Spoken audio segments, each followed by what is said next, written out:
5 ವರ್ಷಗಳ ಹಿಂದೆ ಕಾಣೆಯಾಗಿದ್ದಂತಹ ಅಥವಾ ನಾಪತ್ತೆಯಾಗಿದ್ದಂತಹ ಗೃಹಿಣಿಯೊಬ್ಬರು ನಿನ್ನೆ ಸಂಜೆ ಏಕಾಏಕಿ ಪ್ರತ್ಯಕ್ಷ ಆಗಿದ್ದಾರೆ. ಅವರು ಕಾಣೆಯಾಗಿದ್ರು ಮಾತ್ರವಲ್ಲ, ಅವರ ಪತಿ ಕೈಯಿಂದನೇ ಕೊಲೆಯಾಗಿದ್ರು ಅಂತ ಕೊಲೆ ಆರೋಪವನ್ನು ಹೊತ್ತು ಅವರು ಜೈಲಿಗೆ ಹೋಗ್ತಾರೆ. ಕೊಲೆಯಾದಂತಹ ಆ ಮಹಿಳೆಯ ದೇಹವನ್ನ ಸಂಸ್ಕಾರವನ್ನು ಕೂಡ ಮಾಡಿರ್ತಾರೆ. ಆದ್ರೆ ಅದೇ ಕೊಲೆಯಾಗಿದ್ದಂತಹ ಮಹಿಳೆ ಇದೀಗ ನಿನ್ನೆ ಸಂಜೆ ಮಡಿಕೇರಿ ನಗರದಲ್ಲಿ ಪ್ರತ್ಯಕ್ಷವಾಗಿದ್ದಾರೆ. ಬಹಳ ಆಶ್ಚರ್ಯ ಅನ್ಸುತ್ತೆ. ಏನಿದು ಪ್ರಕರಣ, ಈ ಪ್ರತ್ಯಕ್ಷವಾದ ಮಹಿಳೆ ಯಾರು, ಅವರ ಪತಿ ಯಾರು, ಏನು ಪ್ರಕರಣ, ಇದೆಲ್ಲವನ್ನ ಡಿಟೇಲ್ ಆಗಿ ಮಾತಾಡ್ಲಿಕ್ಕೆ ಇದಕ್ಕೆ ಸಂಬಂಧಪಟ್ಟಂತಹ ವಕೀಲರಾದ ಮೈಸೂರಿನ ಪಾಂಡು ಪೂಜಾರಿ ಅವರು ನಮ್ಮ ಜೊತೆ ಇದ್ದಾರೆ. ಅವರನ್ನೇ ಕೇಳೋಣ. ಸರ್, ಏನಿದು ಕೊಲೆಯಾದಂತಹ ಮಹಿಳೆಗೆ ನಿನ್ನೆ ಮತ್ತೆ ಎದ್ದು ಬಂದಿದ್ದಾರೆ, ಏನ್ ಕತೆ ಅನ್ನೋದು? 2020ರಲ್ಲಿ ಬೆಟ್ಟದಪುರ ಇಲ್ಲಿ ಒಂದು ಸ್ಕೆಲಿಟನ್ ಸಿಗುತ್ತೆ, ಬಾಡಿ ಕೊಳತಂತ ದೇಹ ಸ್ಥಿತಿರುವಂತ ದೇಹ ಸಿಗುತ್ತೆ. ಆ ದೇಹ ಅನಾಮಧೇಯ ದೇಹ ಅಂತ ಹೇಳಿ ಪೊಲೀಸರು ಅದನ್ನು ಇಟ್ಕೊಂಡಿರ್ತಾರೆ. ಇದೇ ಸಂದರ್ಭದಲ್ಲಿ ನನ್ನ ಕಕ್ಷಿದಾರರು ತನ್ನ ಹೆಂಡತಿ ಕಾಣೆಯಾಗಿದ್ದಾಳೆ ಅಂತೇಳಿ ಕುಶನಗರ ಗ್ರಾಮಾಂತರ ಠಾಣೆಗೆ ಒಂದು ಕಂಪ್ಲೇಂಟ್ ಕೊಟ್ಟಿರ್ತಾರೆ. ಅದನ್ನು ಹೋಲಿಕೆ ಮಾಡಲಿಕ್ಕೋಸ್ಕರ, ಅಲ್ಲಿಂದ ಇಲ್ಲಿಗೆ ಹೋಲಿಕೆ ಮಾಡಲಿಕ್ಕೋಸ್ಕರ ಬೆಟ್ಟದಪುರ ಪೊಲೀಸ್ನವರು ಈ ದೇಹವನ್ನು ನಿನ್ನ ಹೆಂಡತಿ ದೇಹ ಅಂತ ಹೇಳ್ತಾರೆ. ನೀನೇ ಕೊಲೆ ಮಾಡಿದ್ಯಾ ಅಂತ ಹೇಳ್ತಾರೆ. ಆತ ಇಲ್ಲ, ನಾನು ಕೊಲೆ ಮಾಡಿಲ್ಲ, ಆಕೆ ಅಕ್ರಮ ಸಂಬಂಧದಿಂದ ಬೇರೆ ಜೊತೆ ಹೋಗಿದ್ದಾಳೆ, ಗಣೇಶನ ವ್ಯಕ್ತಿಯ ಜೊತೆ ಹೋಗಿದ್ದಾಳೆ, ಈಗ ಆಕೆ ಇಂಥ ಕಡೆ ಇದ್ದಾಳೆ, ಬೇರೆ ಕಡೆ ಇದ್ದಾಳೆ, ನನಗೆ ಗೊತ್ತು ಅಂತ ಹೇಳ್ತಾರೆ.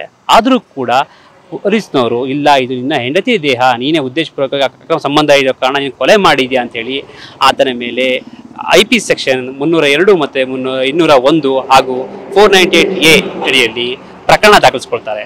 ಇದಲ್ಲದೆ ಏನು ಮೃತದೇಹ ಇತ್ತು ಅದು ಮಲ್ಲಿಗೆ ಅಂತ ಹೇಳಿ ಆಕೆ ದೇಹ ಅಂತೇಳಿ ಅವ್ರ ತಾಯಿ ಹತ್ರ ಒಂದು ಸುಳ್ಳು ದೂರನ್ನು ಬರ್ಸ್ಕೊಳ್ತಾರೆ, ಹೆಬ್ಬೆಡಸ್ಕೊಂಡು ಆತನ ವಿರುದ್ಧ ಚಾರ್ಜ್ ಶೀಟನ್ನು ಸಲ್ಲಿಸ್ತಾರೆ ಮನೆ ಕೋರ್ಟ್ಗೆ.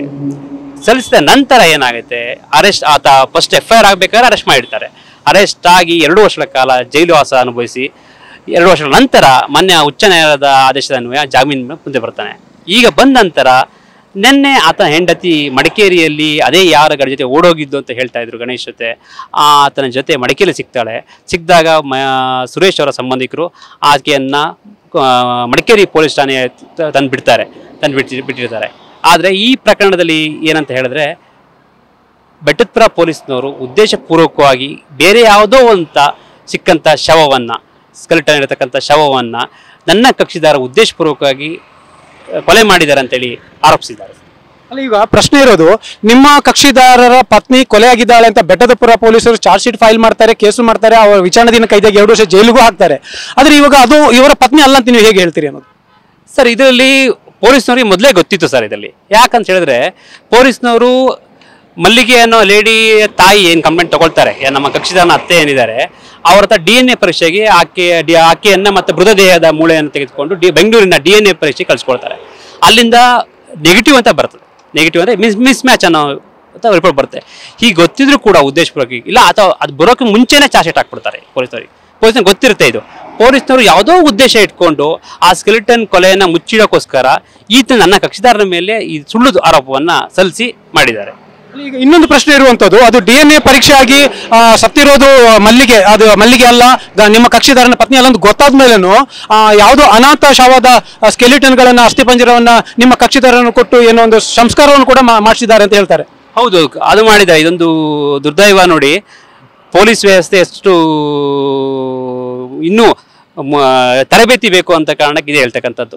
ಯಾವುದೇ ಒಂದು ಚಾರ್ಜ್ ಸಲ್ಲಿಸಬೇಕಾದ್ರೆ ಪರಿಪೂರ್ಣವಾಗಿ ತನಿಖೆ ಅಧಿಕಾರಿಗಳಿಗೆ ಮನದಟ್ಟಾಗಿರಬೇಕು. ಈಗ ದೇಹ ಯಾರ್ದು, ಇದು ಯಾರು ಕೊಲೆ ಮಾಡಿದ್ದಾರೆ, ಸರ್ಕಮ್ಸ್ಟೆನ್ಷಿಯಲ್ ಎವಿಡೆನ್ಸ್ ಏನಿದೆ ಎಲ್ಲ ಪ್ರೂವ್ ಆಗಬೇಕು. ಇದ್ರ ಯಾವುದೂ ಕೂಡ ಗೊತ್ತಾಗ್ದೇ ಕೇವಲ ಅಂಕಿಅಂಶಗಳಿಗೋಸ್ಕರ ಪೊಲೀಸ್ನವ್ರು ಕೊಟ್ಟಿರ್ತಾರೆ. ಅಂಕಿಅಂಶ ಯಾವುದೋ ಕೇಸ್ ಬಂದಿದೆ ಅದನ್ನು ಮುಚ್ಚಾಕಬೇಕು, ಅದು ಕ್ಲೋಸ್ ಮಾಡಬೇಕು ಅನ್ನೋ ಉದ್ದೇಶದಿಂದ ಇದನ್ನು ಮಾಡಿದ್ದಾರೆ ಅಷ್ಟೇ ಹೊರತು ಬೇರೆ ಏನಿಲ್ಲ, ಬರೀ ದುರುದ್ದೇಶದಿಂದ ಮಾಡಿದ್ದಾರೆ. ಈಗ ನಿಮ್ಮ ಕಕ್ಷಿದಾರ ವಿಚಾರಣೆಯನ್ನು ಕೈದಿಯಾಗಿ 2 ವರ್ಷ ಜೈಲಲ್ಲಿ ಕಳೆದಿದ್ದಾರೆ, ಪೊಲೀಸರು ಕೂಡ ಹಿಂಸೆ ಮಾಡಿದ್ದಾರೆ ಅಂತ ನೀವು ಹೇಳ್ತೀರಿ. ಈಗ ನಿಮ್ಮ ಕಕ್ಷಿದಾರನಿಗೆ ನ್ಯಾಯ ಸಿಗಬೇಕು, ಏನು ಮಾಡ್ತೀರಿ ಅನ್ನೋದು? ಈಗ ಸದ್ಯದಲ್ಲೇ ಯಾರು ಆಕೆ ಸಿಕ್ಕಿದ್ದಾಳೆ, ಮಲ್ಲಿಗೆ ಅನ್ನೋ ಹೆಂಡತಿ ಓಡೋಗಿದ್ದು, ಮತ್ತೆ ಯಾರು ಕೊಲೆ ಆಗಿದ್ದಾಳೆ ಅಂತ ಹೇಳ್ತಾ ಸಿಕ್ಕಿದ್ದಾಳೆ, ಆಕೆಯನ್ನು ಮಾನ್ಯ ಜಿಲ್ಲಾ ನ್ಯಾಯಾಧೀಶರ ಮುಂದೆ ಹಾಜರುಪಡಿಸಿ ನನ್ನ ಕಕ್ಷಿದಾರನ ಫಸ್ಟು ನಾವು ಅದನ್ನು ಡಿಸ್ಚಾರ್ಜ್ ಅಂತ ಮಾಡಿಸ್ಕೊಳ್ತೀವಿ. ಅದನ್ನು ಈಗ ಪ್ರಕರಣದಿಂದ ಕೈ ಬಿಡಿಸಿ ತದನಂತರ ಮಾನ್ಯ ಉಚ್ಚ ನ್ಯಾಯಾಲಯದಲ್ಲಿ ರಿಟ್ ಪಿಟಿಷನ್ ಹಾಕ್ಕೊಂಡು ನನಗೆ ಆಗಿರ್ತಕ್ಕಂಥ ಏನು ನಷ್ಟ ಬರ್ತೀಯ, ಮರ್ಯಾದೆ ಹೋಗಿರ್ತಕ್ಕಂಥದ್ದು, ಮಕ್ಕಳ ವಿದ್ಯಾಭ್ಯಾಸ ಹಾಳಾಗಿರ್ತಕ್ಕಂಥದ್ದು, ಮತ್ತು ಸಮಾಜದಲ್ಲಿ ಈತನ ಆರ್ಥಿಕ ಪರಿಸ್ಥಿತಿ ಯಾವ ಥರ ಆಗಿದೆ, ಇವಾಗ ವೃದ್ಧ ತಂದೆ ತಾಯಿಗೆ ಸಾಕೋಕೆ ಇಷ್ಟು ತೊಂದರೆ ಆಗಿತ್ತು, ಇವೆಲ್ಲವನ್ನ ಮಾನ್ಯ ಹೈಕೋರ್ಟ್ ನ್ಯಾಯಾಲಯಕ್ಕೆ ಗಮನಕ್ಕೆ ತಗೊಂಡು ಬಂದು ನಾನು ಪರಿಹಾರ ಪಡೀಲಿಕ್ಕೆ ಹೋಗ್ತೀನಿ. ಧನ್ಯವಾದಗಳು ಸರ್. ತನ್ನ ಪತ್ನಿ ಜೀವಂತವಾಗಿ ಇದ್ರೂ ಕೂಡ ಇಲ್ಲ ಅವಳು ಕೊಲೆಯಾಗಿದ್ದಾಳೆ, ನೀನೇ ಕೊಲೆ ಮಾಡಿದೀಯ ಅಂತ ಹೇಳಿ ಸುರೇಶ್ ಅವರ ಮೇಲೆ ಆರೋಪ ಪಟ್ಟಿ ಹೊರಿಸಿ 2 ವರ್ಷ ಜೈಲು ಶಿಕ್ಷೆಯನ್ನು ಕೊಟ್ಟಿರೋದು ಅಲ್ಲದೆ ಅವರಿಗೆ ಬಹಳಷ್ಟು ಮಾನಸಿಕ ಯಾತನೆಯನ್ನು ಕೊಟ್ಟಿದ್ದಾರೆ ಅಂತ ವಕೀಲರು ಒಂದು ಆರೋಪವನ್ನು ಮಾಡ್ತಾ ಇದ್ದಾರೆ. ಇಲ್ಲಿ ಕಾನೂನು ವ್ಯವಸ್ಥೆ ಏನು ಹೇಳುತ್ತೆ ಅಂತಂದ್ರೆ 10 ಜನ ಅಪರಾಧಿಗಳಿಗೆ ಶಿಕ್ಷೆ ಆಗಲಿಲ್ಲ ಅಂದ್ರೂ ಪರವಾಗಿಲ್ಲ, ಒಬ್ಬ ನಿರಪರಾಧಿಗೆ ಶಿಕ್ಷೆ ಆಗಬಾರ್ದು ಅಂತ. ಆದರೆ ಸುರೇಶ್ ವಿಷಯದಲ್ಲಿ ಅದು ಉಲ್ಟಾಗಿದೆ. ಅನ್ಯಾಯವಾಗಿ ಸುರೇಶ್ ಅವರಿಗೆ ಇಲ್ಲಿ ಒಂದು ಜೈಲು ಶಿಕ್ಷೆ ಅನುಭವಿಸಿ ಮಾನಸಿಕ ಯಾತನೆಯನ್ನು ಅನುಭವಿಸುವಂತಹ ಪರಿಸ್ಥಿತಿ ಬಂದಿದೆ. ಈ ವಿಚಾರದಲ್ಲಿ ನಮ್ಮ ನ್ಯಾಯಾಂಗ ವ್ಯವಸ್ಥೆ, ಪೊಲೀಸ್ ವ್ಯವಸ್ಥೆ, ಆಡಳಿತ ವ್ಯವಸ್ಥೆ ಮಧ್ಯಪ್ರವೇಶ ಮಾಡಿ ಅವರಿಗೆ ನ್ಯಾಯ ಕೊಡಿಸುವಂತಹ ವ್ಯವಸ್ಥೆ ಕೂಡ ಒಂದು ಆಗಬೇಕು ಅನ್ನೋದು ನಮ್ಮ ಎಲ್ಲರ ಆಗ್ರಹ. ಕ್ಯಾಮರಾಮನ್ ನವೀನ್ ಜೊತೆ ಗೋಪಾಲ್ ಸೋಮಯ್ಯ, TV9 ಕೊಡಗು.